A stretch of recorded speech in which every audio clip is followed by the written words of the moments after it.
Accountant Lawyer Seminar. We've been talking about a variety of topics, and today we're going to talk about generally business. I know in the age of startup, I grew up in the age of the dot-com bubble, and everybody was starting a company and taking it public. And recently, the bubble has burst in all areas.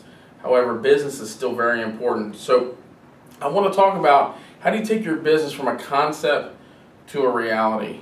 And there are 5 basic things that you need to focus on. And we're going to talk about them tonight, okay? 1 is the what of business. Number 2 is the structure of business. 3, the all-important funding of your business. 4, the first step.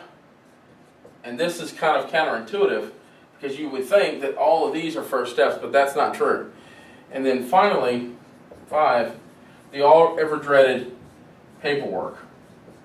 So let's talk about the what. This is probably the first thing that most people don't really spend enough time on. They say, oh, okay, I'm going to start a business to do potholders. Well, the question is your business potholders, or is it the creation of potholders, or is it the design of potholders? So this area of business is what I call multi-dimensional. Okay? And we need to ask ourselves here, multi-dimensional, what is our market? Who is our consumer? And what is our product?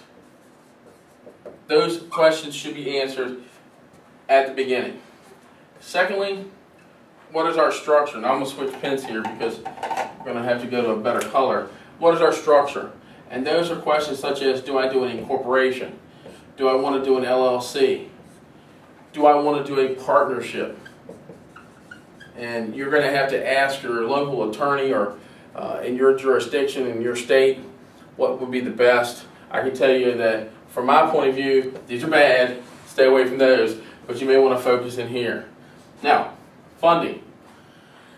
I know most of you are thinking you're going to get an angel investor to drop $2 or $3 million on your great new pooper scooper idea. Well, that's probably not very practical. So I want to talk about a practical approach to business or funding. You need to have enough capital to operate. And one of the things that I tell a lot of my startup businesses, you want to talk about profit at the beginning. Okay? Because this is really the point of your business. Is your business being profitable? So the question is, well, I've got a ton of capital I can put into it, and in 5 years it'll start making money. Well, most companies fail in the first 5 years. If you make it 5 years, that's a success story. So I want to talk, when you're talking about your funding, we really want to talk about one word and one word only, and that is your cash. That is your cash. If you're going to borrow some money, give yourself enough lead time to pay it back. One of the techniques that I really would advise you to do if you're borrowing money is to have one interest payment a year at the end of the year so you don't get caught with your cash flow really restricted every month. Put that money aside so you can make that capital payment at the end of the year to the interest payment, and then you've got another 12 months to catch up. So your funding's a big deal.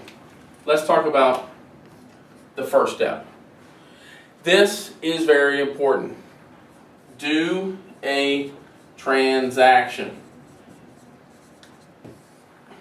I have a lot of clients who come in and they are paralyzed by the analysis. Well, we're going to start doing business. Listen, you got to do a transaction.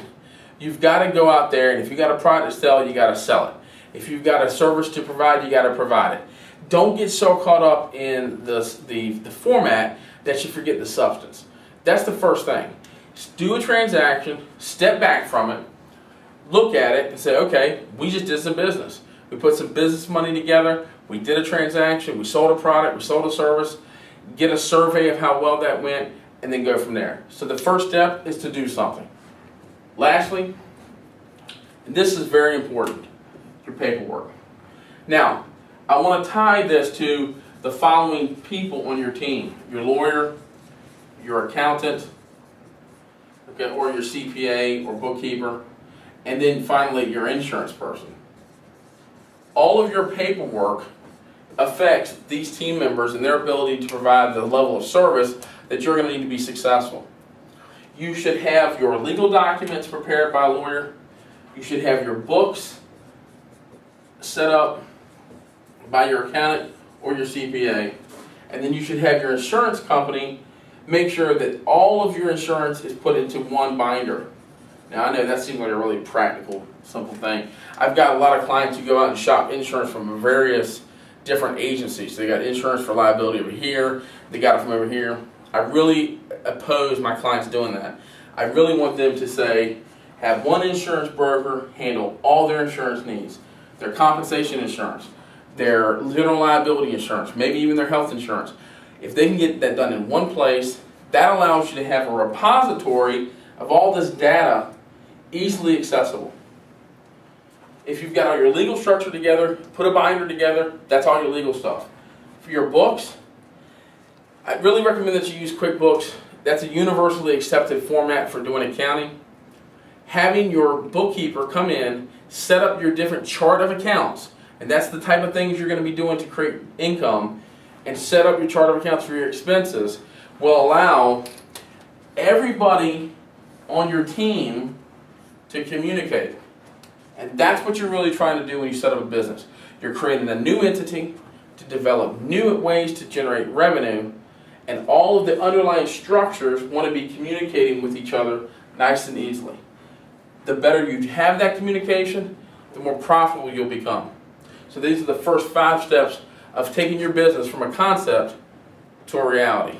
In the further webinar series, we'll go into some more details about how to be more successful after that business is birthed. Appreciate you coming on to the webinar and listening to some of the things we have to say. Thank you.